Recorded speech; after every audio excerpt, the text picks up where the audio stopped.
jadi kenyataan. Dekat situ abang jumpa. Selepas jambatan Jamaluang pendek, jambatan pendek tu, jalan dalam, betul-betul sunyi, tak ada orang. Lepas tu abang jadi macam kaku tau. Tiba-tiba budak tadi yang abang jumpa di air keruh tu, dia duduk dekat depan abang, berhadapan dengan abang. Assalamualaikum, baru dia beri salam, Wan. Ini bukan cerita main, bukan cerita sembang. Dia terus beri salam, abang terus sambut salam. Waalaikumsalam. Adik, bukankah adik tadi dekat sana, tapi kenapa ada dekat sini? Lepas tu dia senyum saja. Dia cakap, Kanda, saya ada sesuatu barang, Kanda tolong pegang barang ni, dia cakap. Saya jadi macam ilusi tau, Wan. Saya jadi terpaku tau. Jangan cuba lari. Pintu bilik gelap sudah dikunci.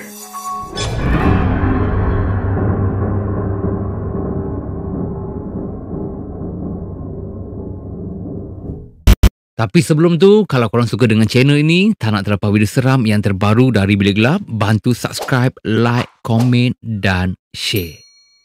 Okey, ini kisah permulaan cerita ni lebih kurang masa awal PKP.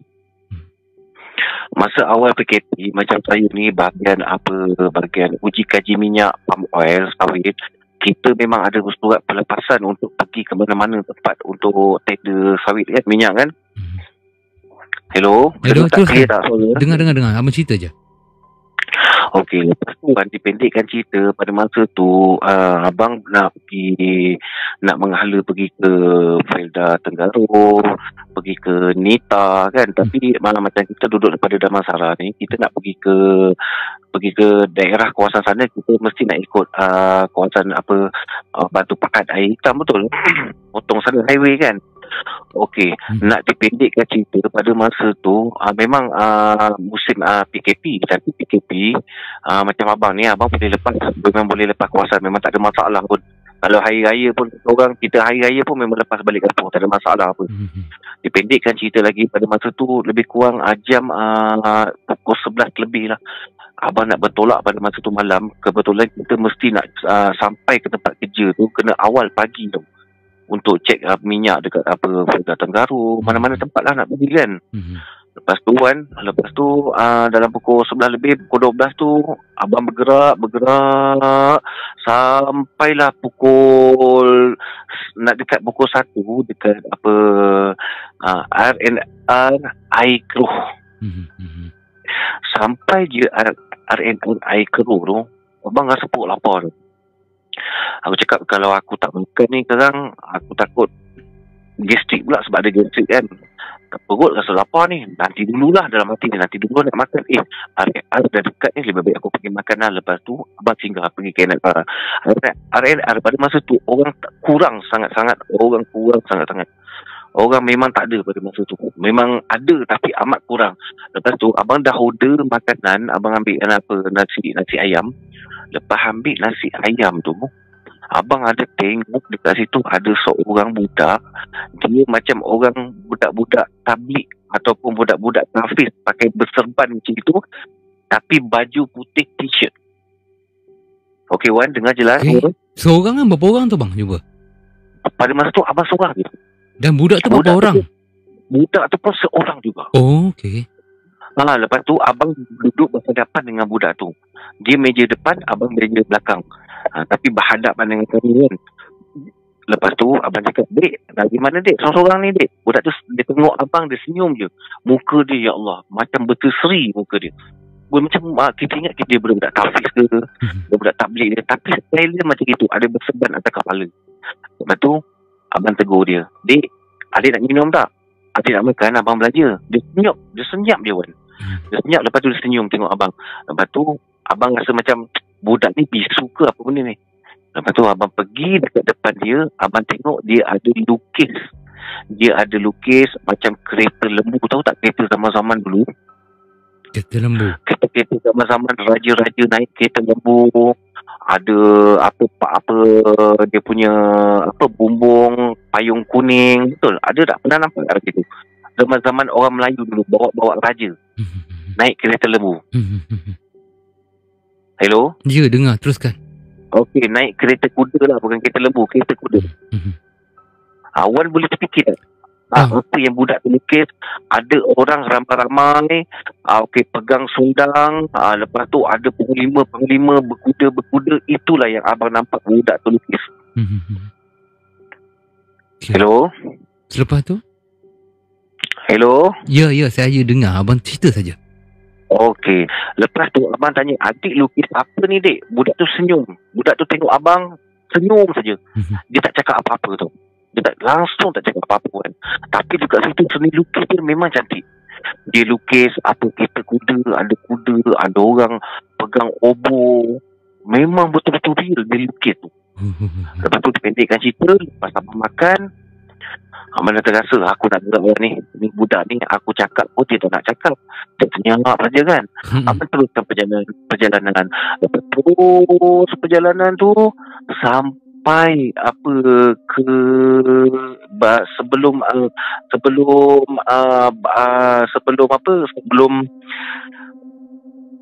Batu Pahat Batu Pahat Air Hitam Mersing, abang singgah dulu dekat hentian sebelah Yomping. Abang tiba-tiba rasa tak haus. Lepas tu abang duduk sekejap. Abang terfikir, budak tadi tu budak ke apa? Kan? Kenapa dia lukis tu macam betul orang lukisan yang betul-betul orang seorang seni lukis. Memang cantik. Abang jadi terpinga pada tu. Tiba-tiba tekak ni haus, terpaksa berhenti kat situ beli air yang orang jual lori-lori tu kan, beli air. Sambil duduk terfikir budak tu. Jam pada masa tu pun dah pukul 2 lebih. 2 lebih? Dah pukul 2 lebih pagi. 2 lebih pagi, buka pukul 3. Saya nak kena potong sekejap. Abang kena jauhkan sikit bang, boleh tak bang? Dia bunyi Okey, lepas tu dipendekkan cerita Wan. Lepas minum tu abang terus perjalanan, abang terus masuk exit air hitam apa semua kan.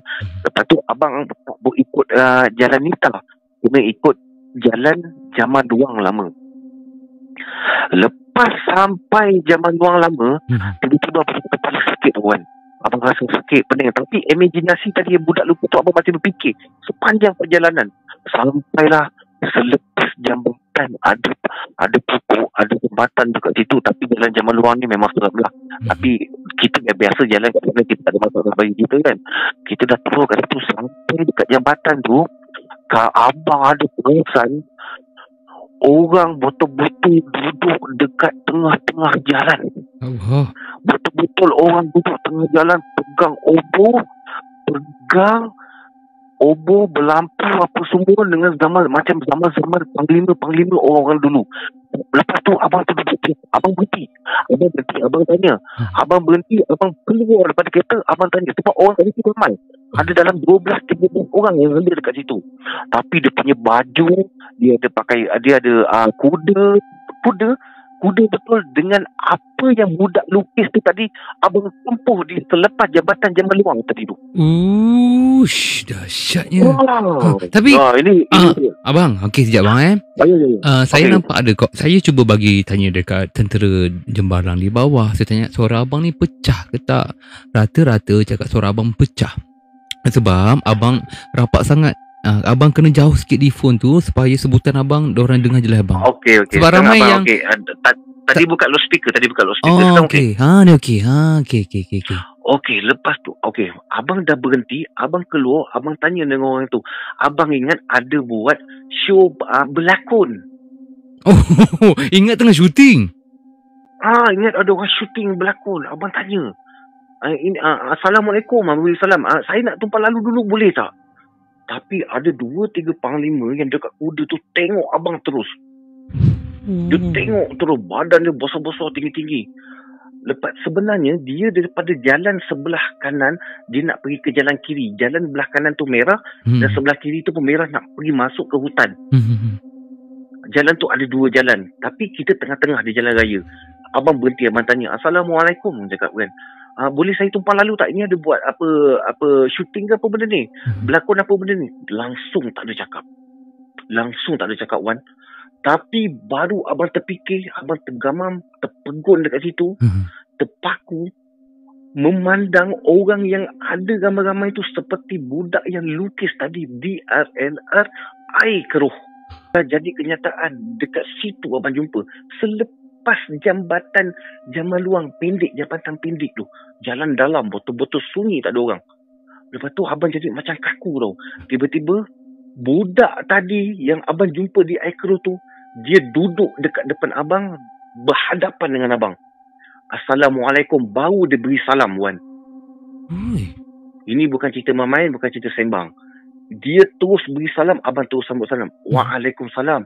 Adik, bukankah adik tadi dekat sana, tapi kenapa ada dekat sini? Lepas tu dia senyum saja. Dia cakap, Kanda, saya ada sesuatu barang, Kanda tolong pegang barang ni, dia cakap. Saya jadi macam ilusi tau, Wan. Saya jadi terpaku tau. Benda yang ada, yang dekat tengah-tengah tadi tu, macam syuting tu, dia beredar. Ada 2-3 panglima tengok abang sampai dia nak melintas jalan ke belah kiri. Tapi budak yang melukis tadi tu jumpa abang, dia kasih benda di dalam kain kuning, tapi abang tak buka lagi. Abang cuma ambil, letak tangan dia, letak di tangan abang saja. Dia cakap, Kanda pegang ni, simpan elok-elok sampai bila-bila, dia cakap. Abang tak berkata apa-apa saat dia kasih barang tu. Rasa barang tu macam berat, rasa macam sejuk, rasa macam panas pun ada. Tapi ni mana panggil Kanda, bang? Ni mana panggil Kanda? Dia panggil abang Kanda. Kanda tolong pegang barang ni. Ini adalah barang yang perlu Kanda pegang sampai bila-bila. Belum habis cerita lagi ni. Lepas tu budak tu terus beri salam. Dia terus beredar ikut panglima-panglima tadi. Lepas tu baru abang sedar tau. Sekali abang sedar, betul-betul tangan abang pegang lebih kurang dalam 2 kaki setengah yang barang abang tak tahu, Wan. Abang letak dalam kereta, abang terus perjalanan. Lepas terus dalam perjalanan tu, baru abang rasa dalam hati takut sangat. Takut, tapi barang tu abang simpan dekat belakang tempat duduk kereta. Bila sampai Sempang Jamaluang, kepala abang dah sakit lah. Lepas tu dah pagi, dah pukul 3 lebih. Aku nak tidur lah sekejap lah, tidur lah. Kan? Bila abang tidur, pukul 5.45, abang sedar, Wan. Abang sedar, abang cuba berani tengok di belakang tu. Ada lagi tak barang tu? Sekali tengok barang tu, ada lagi. Cantik, Wan. Cantik lagi dengan kain kuning. Tapi abang tak buka lagi, Wan. Barang tu, abang tak buka lagi. Selepas dah perjalanan nak menghala pergi ke Sempang Tenggaru Timur, sampai dekat sana, kan ada warung-warung tapi ditutup. Masih PKP lagi kan pada masa tu kan. Abang berani berhenti dekat situ. Abang buka, dia adalah sebilah keris sepanjang 2 kaki yang sampai sekarang abang masih pegang dan simpan lagi, Wan. Abang bukan bohong, Wan, dan bukan tipu pada sahabat-sahabat kita yang dalam TikTok ni. Keris. Ini adalah barang yang abang pegang, yang dia beri amanah pada budak tu. Kanda jaga barang ni, Kanda peganglah barang ni. Abang dah bawa pergi ke ustaz-ustaz perubatan, dia orang cakap ini adalah keris besi hitam. Dan abang tak tahu kenapa dia memberi barang ni pada abang. Dan barang ni masih abang simpan. Dan abang boleh tangkap gambar ni, WhatsApp boleh hantar ke Wan. Wan tengoklah. Cantik tak cantik? Tadi abang ada sebut pasal dibuat daripada besi hitam tadi, abang Ya, abang ada tanya sebahagian daripada perawat-perawat ataupun bomoh dukun-dukun. Ramai nak, Wan. Ramai nak sangat pada abang. Okey, kalau macam saya, bang, kalau macam saya ataupun ada di bawah, mereka pun tak tahu apa tu besi hitam. Mungkin abang boleh terangkan, bang, apa tu? Sebab keris tu memang betul-betul hitam. Tidak akan nampak besi seperti keris yang biasa. Sebab abang dah jumpa perawat, ada 2-3 orang bomoh, 2 orang yang betul-betul yang betul-betul nak minta pada abang ni adalah bomoh pada Perak. Dia sendiri cakap ini adalah keris besi hitam, dia cakap. Boleh kamu jual dengan saya tak? 20,000 dia nak kasih abang. Tapi abang tak kasih. Wan, ini mistik. Dahsyat dah. Ya, misteri dan mistik. Dan abang hanya fikir hanyalah syuting. Okay? Abang ingat orang buat syuting, orang berlakon. Sebab bersundang apa semua. Tapi kalau ikutkan daripada segi pemakaian mereka, dan juga abang juga pernah tengok cerita-cerita sebelum ni di filem, memang jauh berbeza ke, bang? Abang pada nampak macam mana? Apa, Wan? Maksud saya, pakaian mereka, yang abang melihat tu, sama tak dengan TV tu, bang? Ataupun lebih jauh, lebih baik? Macam mana? Sama macam kita tengok pahlawan-pahlawan hantu-hantu ada kat dalam TV. Baju-baju panglima dahulu. Dengan rambut dia panjang selepas ke bahu. Dengan ada orang-orang yang bawa pegang sundang zaman-zaman dahulu. Semua ada tanjak kat kepala. Apa yang budak tu lukis, super yang abang jumpa kat sana. Hello? Yes. Saya dengar. Okey. Ada yang komen kat sini. Dia cakap keris hitam mati hanya ada dalam sana yang ada besi tu. Ada yang komen macam ni. Maksudnya keris hitam mati ni hanya dekat alam satu lagi je yang ada benda tu. Itu kita tak tahulah mesti. Ada tapi komen abang dah jumpa dengan ada 5-6 orang yang apa dalam bahagian perubatan ni, termasuk ada bomoh daripada Perak, daripada Manjung. Dia nak beli dengan abang keris ni 20,000 harga. Tapi abang tidak kasih, sampai sekarang abang pegang. Dan keris tu abang tidak berani simpan di dalam rumah, abang simpan dalam kereta saja. Sehingga sekarang? Ya, sampai sekarang. Sepanjang keris tu dalam simpanan, ada apa-apa pelik tak berlaku bang? Ada yang komen ni. Ada pernah mimpi macam panglima 3 orang memandang abang saja. Lepas tu dia senyum, dia beredar. Macam begitu saja. Okay. Banyak kerap kali. Tapi abang mendapat amanah daripada budak tu yang abang nampak betul berseri muka dia. Pun sama juga apa yang abang jumpa adalah dia juga di Jamal Luang. Dia memberi amanah, kanda pegang keris ni, ini adalah keris yang wajib kanda pegang sampai bila-bila. Itulah kisahnya, Wan. Misteri. Ini adalah misteri dan misteri. Saya abang dah bercerita pada semua apa ustaz-ustaz, apa semua dia cakap, pegang sajalah. Ini mungkin ada keturunan kamu yang daripada dahulu-dahulu. Saya rasa abang kan, abang pernah tak dedahkan gambar ni dekat media sosial, gambar keris ni? Tak ada. Abang cuma bercerita saja. Saudara-saudara tahulah. Maksudnya yelah, ini hanyalah soalan saya. Okey, maksudnya abang belum pernah lagi dah kan. Okey, sebenarnya kan benda ni kalau lah abang post di mana-mana, ramai nak beli ni bang rasa ni. Ramai, saya yakin. Lebih daripada harga 20,000 lagi. Better abang tak payahlah, simpan lah bang. Ya betul, abang simpan. Abang takkan jual benda ni. Mungkin kita tak tahu, kita ni daripada keturunan-keturunan apa dahulu. Panglima-panglima dahulu. Lagi satu yang abang tahu, sejarah Datuk nenek moyang kita memang daripada Panglima Melaka dan Johor. Ada sangkut paut darah keturunan pahlawan.